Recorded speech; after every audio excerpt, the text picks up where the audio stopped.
This is Alabama Politics with Steve Flowers, an in-depth interview with Alabama's top political newsmakers. Now, from the studios of Troy University, here is Steve Flowers.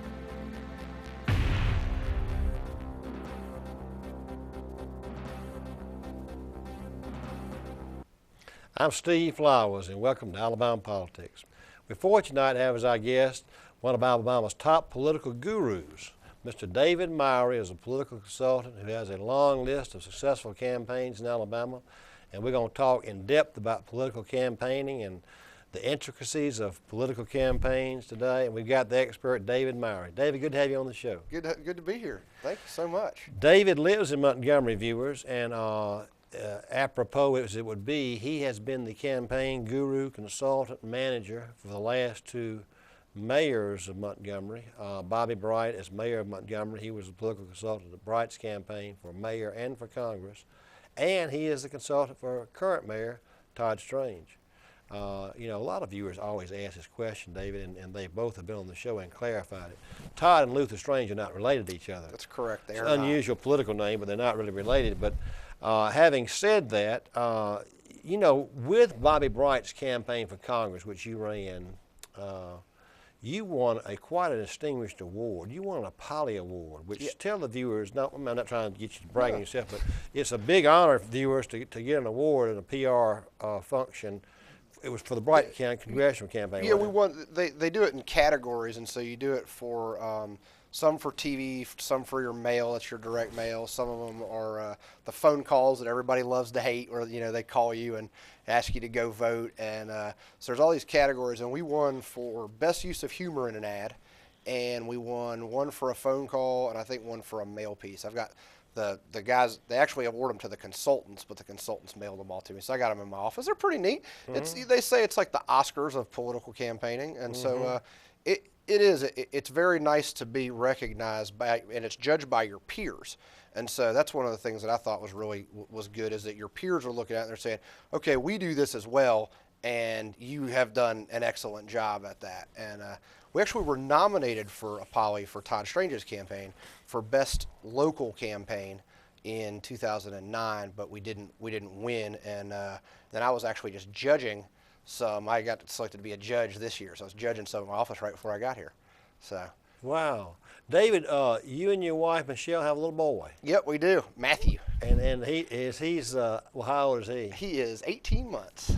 And he's just, he's 18 months, and he's starting to talk, and he can walk, and he can run, and he likes to run. And,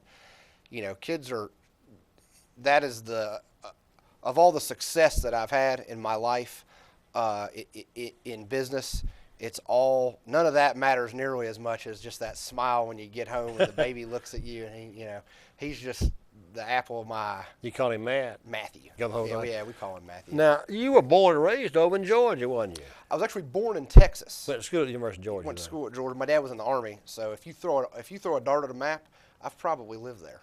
Well, now, did you major in political science? I majored in journalism. Journalism, okay. So actually designing ads is really as much of a campaign art. That's primarily what it is, rather than just a strategy. Tell viewers, if you will, David, I know that's a gray area and sort of, innocuous as to what is a political guru, a political consultant. Tell the viewers, if you will, in layman's terms, Todd Strange comes to you, or Bobby Bright comes to you and said, I want you to run your campaign. Take our viewers through the process of you interviewing the candidate and then even the ads and that sort of thing. Not trying to get internal secrets, but just in a cursory, general way. Tell the viewers what the DMowery, the top political consultant in Alabama, does when he takes on a campaign. You flatter me. To your first part of the question, a political guru or whatever, it's almost what you define it as. You can be a consultant in a lot of arenas. You can get into every arena. You can be controlling. You can be hands-off. We do things, and everybody has their own way of doing it. I try to be not heavy-handed on telling people what to do, but I can be a little heavy-handed on telling them how I think that they should do it. And what I mean by that is that when we talk about what their message is or what their what their core beliefs are. I never try to change somebody's core beliefs. I don't say you have to think like this. You have to be against taxes. You have to be, you know, you have to be pro-gun, whatever it is. So in your first interview, you discuss issues, or you discuss price, or what do y'all do? We talk about why they want to run, what they're running for, and how they. Take this from me. Take me through, like, Right. if I'm running for governor. Let's say I'm going to run for anything, and I come and say, David, I want you to talk to me about running my campaign. Tell me the whole process, how you would do that. Well, the first thing that I would do is ask you if you're crazy, because anybody that puts their name on the ballot's got to be a little crazy. Especially this day and time. Especially this day and time. But what we really do is what we would talk about is what your background is, what you've done, why you want to run for governor, sort of what you see as your base, who your core supporters are, and that is money-wise and sort of the type of voter that would look to a Steve Flowers as their leader. And then what we talk about, is it possible? Is it probable? Is it a long shot? So you tell someone right off the bat, you ain't going to win. Yeah. You say, look, you just don't have the name idea, you don't have the... This just isn't... You're wasting your time. Yeah, or, okay, I know that you want to be the governor, but how about you start a little bit lower and we build your name ID up, and that's sort of the way that you end up, you know, if you look at a guy like Karl Rove, and politics aside, you can always admire somebody on either side that does a really good job. And so a guy like Karl Rove, you know, he got in with President Bush very early when he worked with him for his dad, and then kind of worked him the way up. And so that's a way that a lot of people do that. I have not been fortunate or unfortunate enough to really, I haven't been in the game long enough to have anybody that's made those kind of steps. You know, I wish Todd Strange had run for governor, but you know, but Todd Strange comes to you and he says, "You said correct." Yeah, and so the first thing that I talk about is money, because the elephant in the middle of the room that not a lot of people, that the general public doesn't generally understand, is how much money it takes. It's a mother's milk of politics. That's exactly right. The old saying is true. You got to have that money. My favorite is there's two things that matter in politics. Money's the first one, and I forgot the second. And so we talk about, you know, how are you going to raise the money, what your budget is, and then what I do is I sort of talk to them about who their other consultants are. Have you thought about a media firm? Have you thought about a So you don't do firm? the whole thing then? No. Okay. I actually, and frankly, it's because that's just too much. It's interesting. I always thought that people did it like that, and there are some people that do.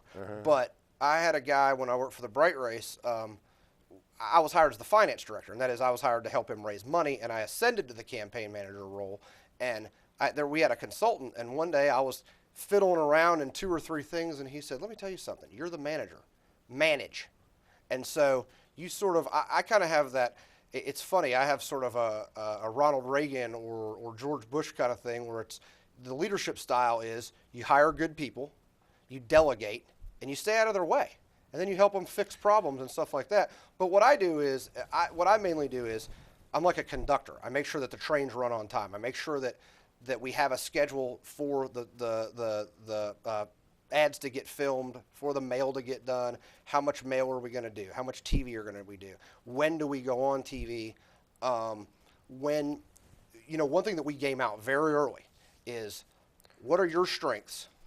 What are your opponent's strengths? What are your weaknesses? What are your opponent's weaknesses? What are they going to say about you?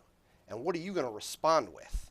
And, you know, one of the things that I don't think everybody does, and that I've learned over the years it's a very good thing to do, is to ask them about negatives.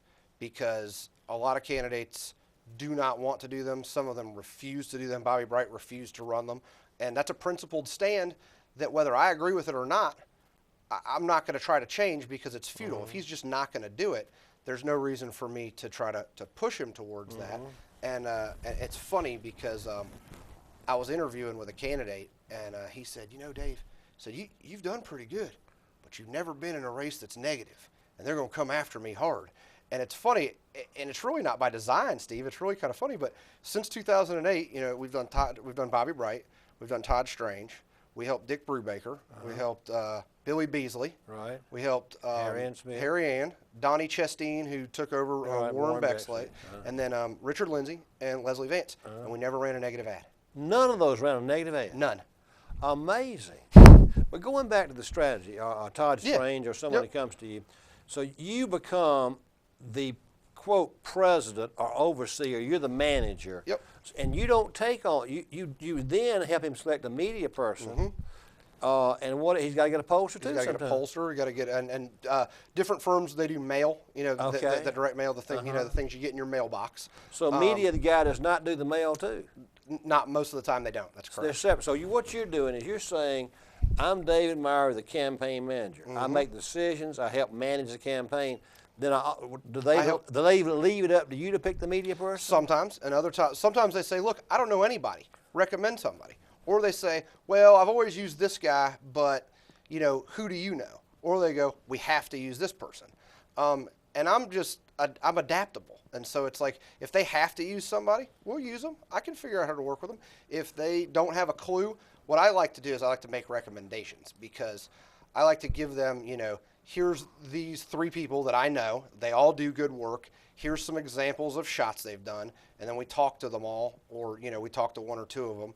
And then they say, well, I really like, you know, this guy does good work, but I really like this other guy. And that way they feel, the candidate A feels like they're invested in it. And B, they can't say, well, you chose this. You know, these people messed up because you did it. No, this was a mutual decision that we came to, that this was going to be the best person for the job. David, now when you're saying you do the campaign, you're the chairman of the board.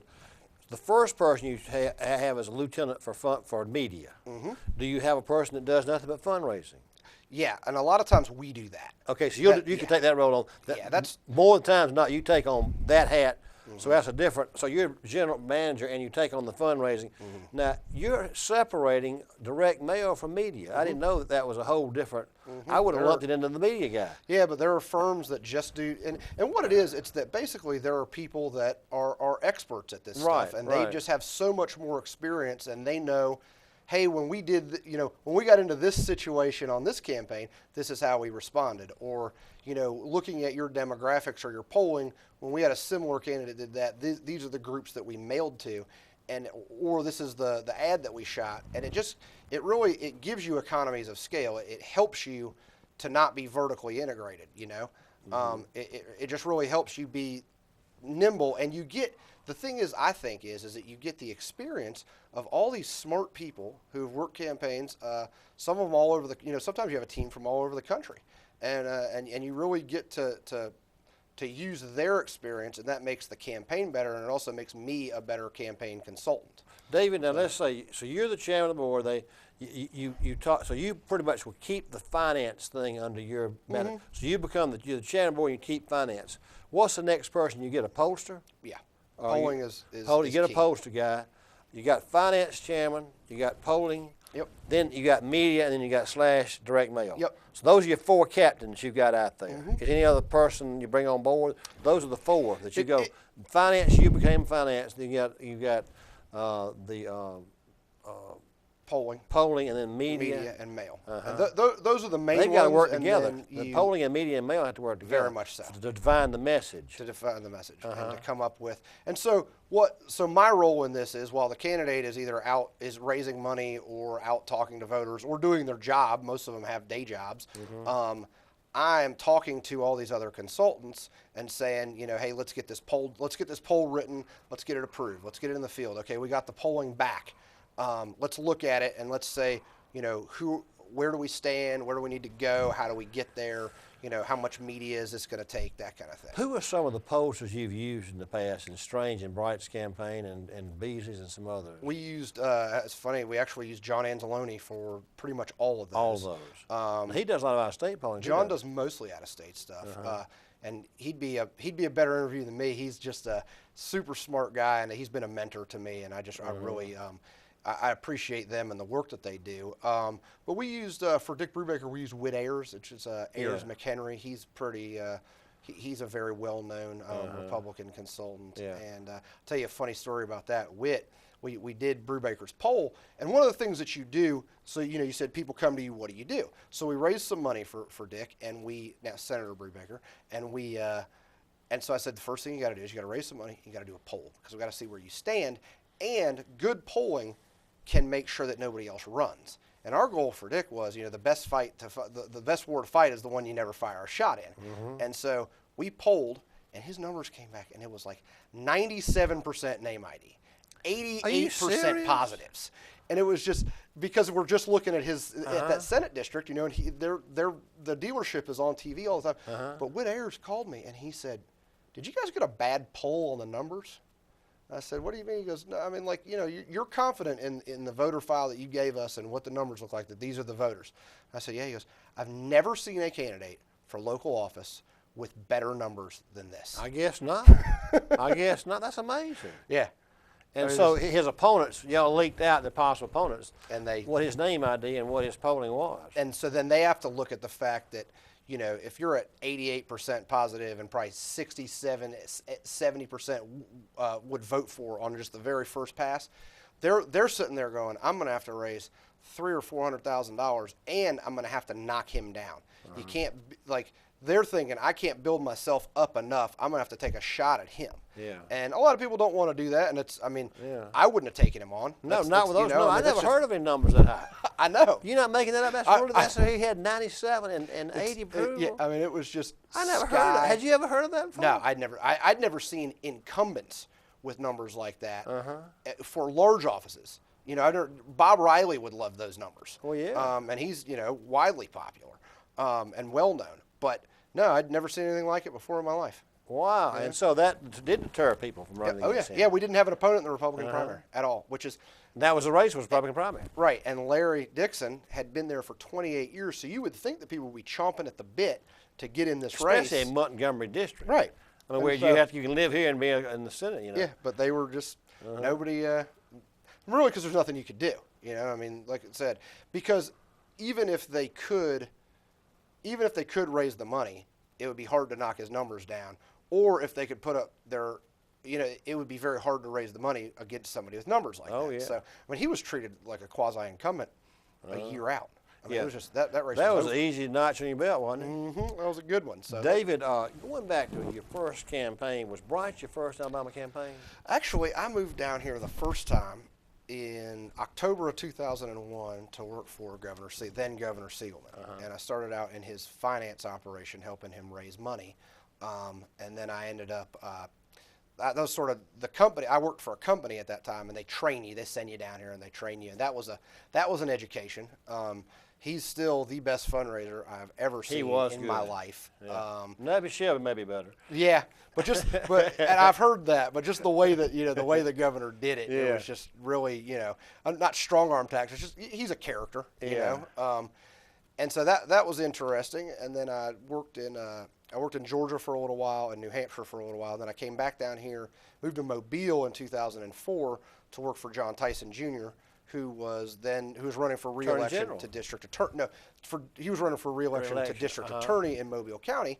And in 2004, John was re-elected in Mobile with the same as a Democrat, with the same percentage of votes that President Bush got as a Republican. And every other Democrat pretty much lost, but John was able to separate himself from that. And that's sort of where that was sort of the genesis for let's run this guy for Attorney General. And then in between the Attorney General campaign, I worked for Sam Jones, who's still the mayor of Mobile. Right. First African-American mayor, and that was a fun campaign. And then I worked for John for Attorney General, and I was the finance director on most of those. I wasn't really as involved. I was just mainly raising money. Funny thing, I turned down in 2006 to work for John. I turned down Brad Ellsworth, who won in Indiana, and Heath Schuer, who's still a congressman from North Carolina, and a really good guy. He came down to he survived, didn't he? He did. Not only that, but in 2008 he came down to campaign for Bobby Bright, and he knew he remembered me and was, "Hey, I didn't know you were doing this. That's great." Drove him to the airport. Just Heath Schuer was nice probably the only Democrat in the South survived in Congress. Yeah, close to it. I mean, even when Bobby Bright, he lost. Gene Taylor in Mississippi, who'd been there forever. Jim Martin, yeah, in Georgia. And Chet Atkins in Texas. Yep. I mean, it was all over the Yeah, 3 or 4 of them in Texas. There's hardly any Blue Dogs left in the Congress. I think that they had close to 60, and they're now under 30. Yeah. And they're not you know, that used to be, it was sort of that was a Southern Democrat. Now they got him from, you know, rural districts, but in California and Utah and New York. Yeah. Southern Democrat, white Democrats gone. Pretty much gone. John Spratt lost. David, I have suggested this, and you know, you do every kind of campaign, but I have suggested on this show and in my column and other places that I see that 2010 tidal wave as being a tsunami that almost changed the landscape of Alabama politics. Yeah. I'm almost of the opinion that you may have decimated and almost debilitated the Democratic Party on a statewide basis for a long time to come, if not for decades. I think what's happened is that and what had happened in the Tennessee Valley, I think when the Tennessee Valley got washed away of those New Deal Democrats, so you're halfway thinking what I'm thinking, that if someone came to you and they were a young, nonpartisan candidate, and they said, I really want to have a political future. I'm a 35-year-old lawyer here in Montgomery. This is an unknown person, a fictitious person. Right. But he comes to you and says, David, I want to build a career in politics. I'm interested in it. And what would you do? I want to run for maybe attorney general and then governor. Your advice would be you got to run as a Republican. Yeah. As a matter of fact, I talked to especially as a blank slate. I've actually talked to somebody that is like that, who is an elected official, and he sort of expressed to me that he would want to move up and asked me how I would do that and how I would help him. And I said, you're probably going to need to run as a Republican. Oh yeah. He knew that. Yeah, he knew that. And so it's just statewide. It's statewide. You know, you'll get a fluke candidate maybe once in a while, or somebody if they throw in their own money, or there's a really bad fight on the other side. But yeah, it's just you just don't have the days change. We used to have this separation between Washington Democrats and Alabama Democrats, and we just don't have it. You agree with me? I very much so, and especially with the way that the ban on pack-to-pack transfers here. You know, you have to give money to people openly now, and so it's you know, if you're going to give to a Democrat, the Republicans that are in control are going to see it, and you're not going to want them to see that. Right. And it's just there are a lot of structural problems for the Democratic Party going forward, just including that just the voting pattern of the majority of voters in Alabama. I mean, they're seen as conservative. Alabama's a conservative state. It always has been. They never, until recently, saw Democrats as purely liberals. A lot of them thought, well, you know, I don't necessarily like the Washington ones, but Steve Flowers is okay. I'd vote for him. Now they're just not. They're going to say, listen, you're a Democrat. I'm not voting for you. That's what happened in 2010. That's exactly what that's what the future holds. And I'm like you. If somebody came to me, I'd say, well, you know, go talk to DMowery or somebody. But I really believe that, and it's almost that's interesting because when I first ran for office in 1982 as a 30-year-old. For my first election to the legislature, you would have said to somebody, I really am a Republican. Well, you run as a Democrat. Right. So if some kid came to me and said, I really lean to being a Democrat, you'd have to say, well, you may be a Democrat, but run as a Republican. Isn't that the story that isn't that the story of Fob James in '78? Exactly. That he ran as a Democrat because he just, and Charlie Graddick too. Yeah. Couldn't win as he couldn't win as a Republican. And so we had a wing in the Democratic Party in the legislature when I was first elected, of us who were pretty conservative and very pro-business, that would be Republicans today. Right. And we knew we were pretty much like a Republican, but you know, we didn't call ourselves Republicans. Right.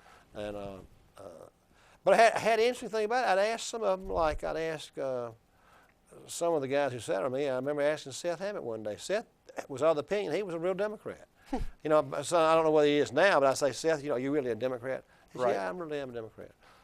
I don't know what makes you a Democrat or Republican in Alabama. I mean, you know, it's not really a whole lot of difference. Well, why would you say you were one or the other? Because everybody's the same anyway.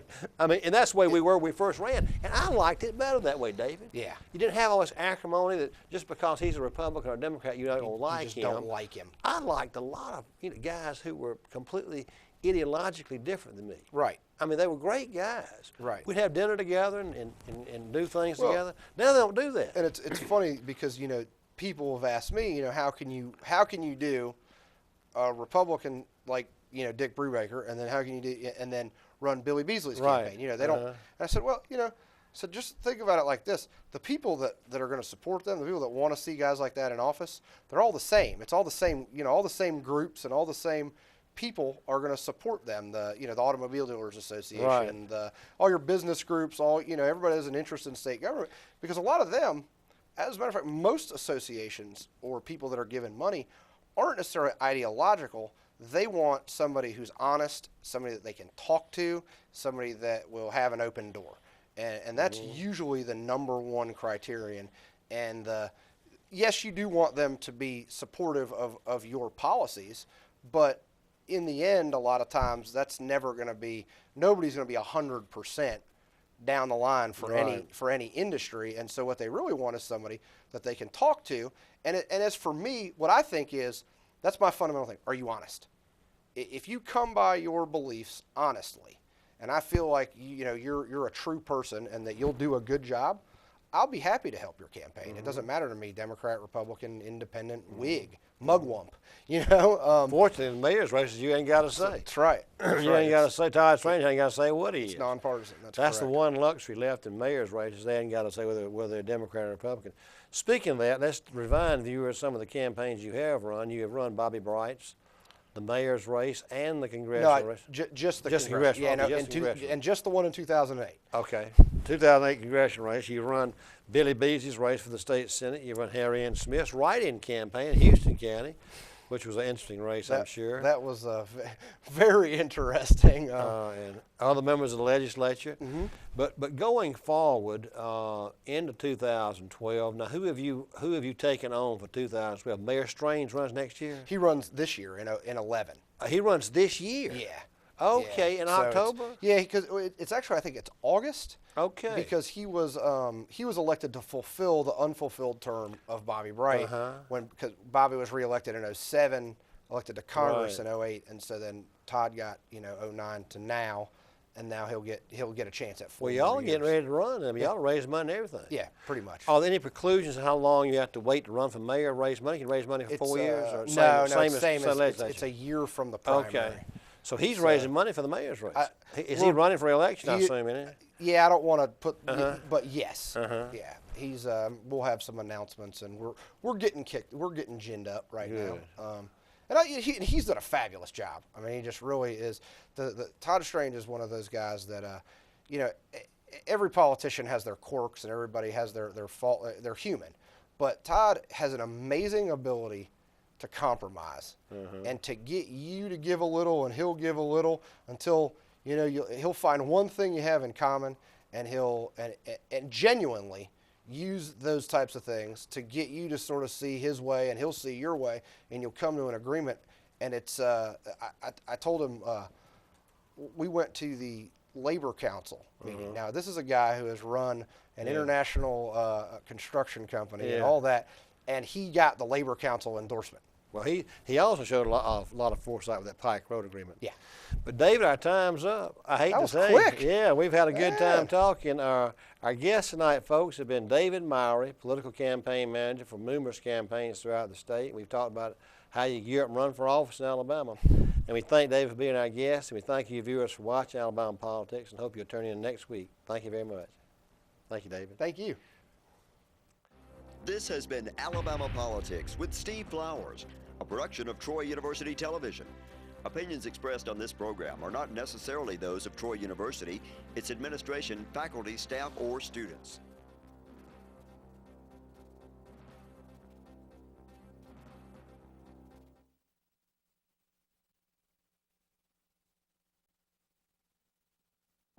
This has been Alabama Politics with Steve Flowers, a production of Troy University Television. Opinions expressed on this program are not necessarily those of Troy University, its administration, faculty, staff, or students.